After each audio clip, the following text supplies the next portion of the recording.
A Chocolate Chip Cookie Murder, Chapter 13, Part 2.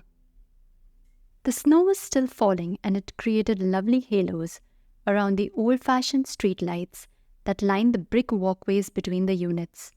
It was a perfect winter scene, worthy of career knives. According to a college art professor, people who lived in warm climates loved winter scenes with their glittering expanses of unbroken snow and yellow light spilling out from the windows of snug, cozy homes. Minnesotans who bought scenic art usually avoided winter scenes. Hannah didn't find that surprising. Minnesota winters were long. Why would they want to buy a painting that would constantly remind them of the bone-chilling cold, the heavy snow that had to be shoveled, and the necessity of dressing up in survival gear to do nothing more than take out the garbage? Hannah had finished the last of her wine and was about to rouse herself to climb in under the covers when she noticed that one of the cars in the visitors' parking lot was idling, its exhaust pipes sending up plumes of white against the dark night sky. Its headlights were off, and that was odd, unless someone was taking a very long time to say goodbye to his date. She could see only one occupant, a bulky figure behind the wheel that she assumed was a man. As she watched, she saw a reflection glinting off two round lenses in front of his face. Binoculars or eyeglasses? Hannah couldn't tell at this distance, but the fact that no one else was in the car made her nervous. Hannah stared at the car, memorizing its shape. It was small, compact, in a dark color, but it was parked too far away to identify the manufacturer. The roof looked lighter than the body, and Hannah assumed that it was covered with snow. This car had been parked for a while, and the driver appeared to be watching her building. There were only 4 units in her building. Phil and Sue Plotnick lived below her, and there was no earthly reason why anyone would sit in a parked car to watch their place. Phil was home tonight. She'd seen his car in the garage when she'd driven in, and she'd heard their new baby fussing softly as she climbed the stairs to her unit. Hannah's other neighbors were equally unremarkable. Mrs. Canfield, an elderly widow, had the bottom unit next to the Plotnicks. She lived on her husband's retirement money and gave piano lessons during the week.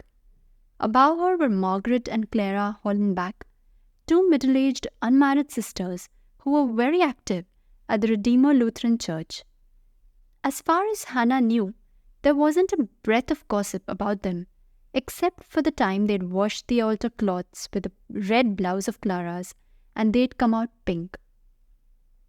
Hannah felt a chill as she stared at the car and its motionless driver. There was only one unit the man could be watching, and it was hers. Ron's killer. The thought struck Hannah like a lightning bolt of dread. Bill had told her to be careful about asking questions, and she thought she had. But what if the killer had the misguided notion that she was hot on his trail? Bill's words came back to haunt her. If he killed once, he won't hesitate to kill again. The security light had been on this morning. Hannah shivered as she remembered. She'd assumed that a bird had set it off, but perhaps she'd been wrong. Had Ron's killer attempted to get into her condo? Hannah swallowed past the lump of fear in her throat, took a deep breath, and forced herself to think rationally. She really hated to call Bill and roust him out of his comfortable bed. Bill would race right over here to question the guy, but she'd feel like a fool if the driver had some perfectly good reason for being here. But what reason could be there for sitting in a car in the dead of the night, alone in the snow? She thought about it for several minutes, and she came up with only one possible scenario. The driver was locked out of his condo. But why would he park in the visitor's lot if he lived here? It was a lot warmer in the garage. Hannah didn't think she was in any actual danger. Bill had installed a police-recommended deadbolt on her door when she'd first moved in, and he'd put extra locks on all the windows.